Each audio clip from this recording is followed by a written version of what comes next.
students, today we are doing 10th class topic quadratic equation. ठीक है, quadratic equation बेटा हमारा 1 मार्क्स में जरूर पूछा जाता है और जो हमारा बी सेक्शन और सी सेक्शन है उसमें से एक सेक्शन में एक क्वेश्चन आपको देखने को मिलेगा और इसका जो क्वेश्चन है एक क्वेश्चन आपको सेक्शन डी में देखने को मिलेगा.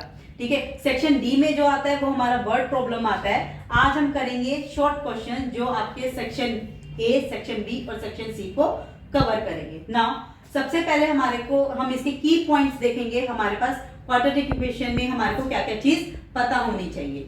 सबसे पहले देखिए हमारे पास क्वाड्रेटिक इक्वेशन में हमारी जो जनरल फॉर्म होती है वो होती है ax² + bx + c = 0. ये होती है हमारी general form of a quadratic equation जिसमें x की हाईएस्ट पावर क्या है 2.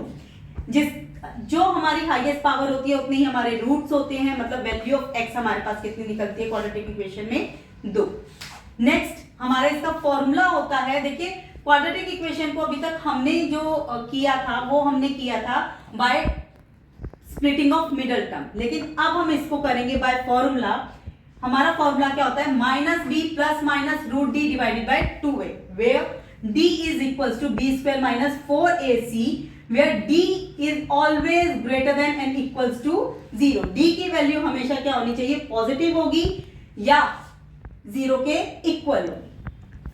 अब हम इसको करेंगे. अब हमारे पास देखो, अब हमें पता होना चाहिए नेचर ऑफ फ्रूट्स क्या होता है. इसमें नेचर ऑफ फ्रूट्स में हमारे पास 3 कंडीशंस आती हैं. सबसे पहले आता है अगर d मेरा क्या हो 0 के इक्वल हो, d क्या हो 0 के इक्वल, तो इस कंडीशन में मेरा नेचर ऑफ फ्रूट्स कैसा होता है 2 roots are real and equal. तो जो हमारे रूट्स होंगे उन दोनों की वैल्यू क्या होगी, इक्वल होगी और वो दोनों क्या होंगे, रियल होंगे. सेकंड हमारी कंडीशन होती है if d is greater than 0. अगर d की वैल्यू हमारी ग्रेटर देन 0 है तो हमारे रूट्स कैसे होते हैं, रियल एंड अनइक्वल. रियल तो होंगे लेकिन दोनों की वैल्यू क्या होगी, अनइक्वल होगी. थर्ड कंडीशन होती है हमारी if d is less than 0. अगर d मेरा नेगेटिव आ जाता है तो हमारे पास क्या होते हैं, roots are not real and not exist. अब हमारे को इसमें पता होना चाहिए next if alpha and beta roots of the quadratic equation. अगर हमारे पास 2 रूट्स है और वो हमने क्या माने अल्फा एंड बीटा, तो हमारी क्वाड्रेटिक इक्वेशन क्या होती है x² - alpha + beta * x + alpha beta = 0. Alpha plus beta मतलब क्या आ गया हमारे पास, sum of roots and alpha beta is product of roots equals to 0. Alpha plus beta हमारे पास कंडीशन क्या होती है minus coefficient of x divided by coefficient of x². तो कोफिशिएंट ऑफ x हमारा क्या होता है, देखिए कोफिशिएंट ऑफ x क्या होता है b and coefficient of x² क्या होता है a and product of roots क्या होता है हमारे पास constant term divided by coefficient of x². Constant term हमारी क्या होती है c और कोफिशिएंट ऑफ x² क्या होता है a. नेक्स्ट अब हम इसमें करेंगे कुछ क्वेश्चंस करेंगे और मैंने आपको बोला था कि हम हर पार्ट में 10 क्वेश्चंस करेंगे. इसके भी मैं आपको केवल प्रैक्टिस के लिए 10 क्वेश्चंस दूंगी. कुछ क्वेश्चंस मैं आपको प्रैक्टिस करवाऊंगी और बाकी के क्वेश्चंस आप अपने आप करेंगे. चलिए अब हम करते हैं. Now we are doing the first question. अगर हमारे पास इक्वेशन है 4x² - 4a² x + a⁴ - b⁴ = 0. सबसे पहले हमारे पास कोई भी क्वाड्रेटिक इक्वेशन होगी, हमारे को फर्स्ट स्टेप क्या करना है, हमारे को उसको अरेंज करना है हमारी जनरल फॉर्म में. और जनरल फॉर्म हमारे को पता है सबसे पहले x² की टर्म आएगी, फिर x की टर्म आएगी, फिर कांस्टेंट टर्म आएगी. यहाँ पे हमारे पास अरेंज है x² की टर्म, फिर x की टर्म और फिर कांस्टेंट टर्म.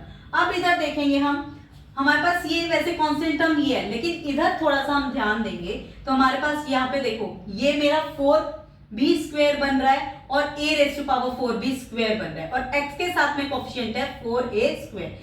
अगर मैं इन तीनों को एक साथ लूं तो क्या मैं इसको लिख सकती हूँ 2x का स्क्वायर और इसको मैंने लिख लिया a² का स्क्वायर. और यहाँ पे अगर मैं इसको ब्रेक करूं तो ये मेरे पास बन जाता है -2, a हो गया मेरे पास 2x और b हो गया मेरे पास a². तो देखो जब हम इसको करते हैं तो हमारे पास वही टर्म आ रही है 4a²x. अब हमने -b⁴ को एज इट इज लिख लिया, ये टर्म बन गई. अब इसमें देखिए, इसमें ये मेरे पास किसकी आइडेंटिटी बन रही है a² - 2ab + b². यहाँ पे मेरे पास a क्या है 2x और b क्या है मेरे पास -a², और इस पूरे का क्या बन गया स्क्वायर, और यहां से मैंने लिख लिया -b⁴, और इसको भी मैं अगर लिख लूं तो b² का क्या बन गया स्क्वायर इज इक्वल्स टू 0। अब अगेन देखेंगे हम इसमें, ये अगर मैं मानूं ये मेरा a हो गया और ये मेरा b हो गया, तो अब हमें पता है a² माइनस b² की आइडेंटिटी क्या होती है, a plus b, a minus b। तो a क्या लिखा मैंने, a plus b, a minus b is equals to 0। अब इसको हम लिख सकते हैं 2x minus a² plus b², और ये आ गया मेरे पास 2x minus a² minus b² is equals to 0। ये आ गया हमारे पास इसका आंसर। ठीक है, अब हम आते हैं सेकंड क्वेश्चन पे। इस टाइप से कैसे क्वेश्चन है ये, if -5 is the root of the quadratic equation 2x² plus px minus 15 is equals to 0 and the quadratic equation px² plus x plus k is equals to 0 has equal roots. ठीक है, सबसे पहले देखो यहां पे कह रहे हैं -5 is the root of this. जब भी -5 हमारा रूट है अगर इस इक्वेशन का, तो मतलब ये इसको सेटिस्फाई करेगा। तो सबसे पहले हमने क्या किया, जहां जहां पे भी x है वहां पे हमने क्या रख दिया -5, हमेशा ब्रैकेट यूज करेंगे। ठीक है, इसके बाद यहां पे आ गया p -5 minus 15 is equals to 0। तो यहां पे आ गया हमारे पास 25 into 2 50 minus 5p minus 15 is equals to 0। अब ये आ गया मेरे पास 35 minus 3p is equals to 0। 3p is equals to 35, p is equals to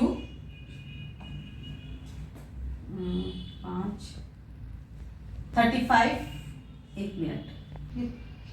अब यहां पे आ गया हमारे पास 35 minus 5p is equals to 0 implies p is equals to 5p, p is equals to 7। p की वैल्यू आ गई मेरे पास 7। अब नेक्स्ट स्टेप में आते हैं, and the quadratic equation this has equal roots. अब यहाँ पे हमारे पास p की वैल्यू आ गई।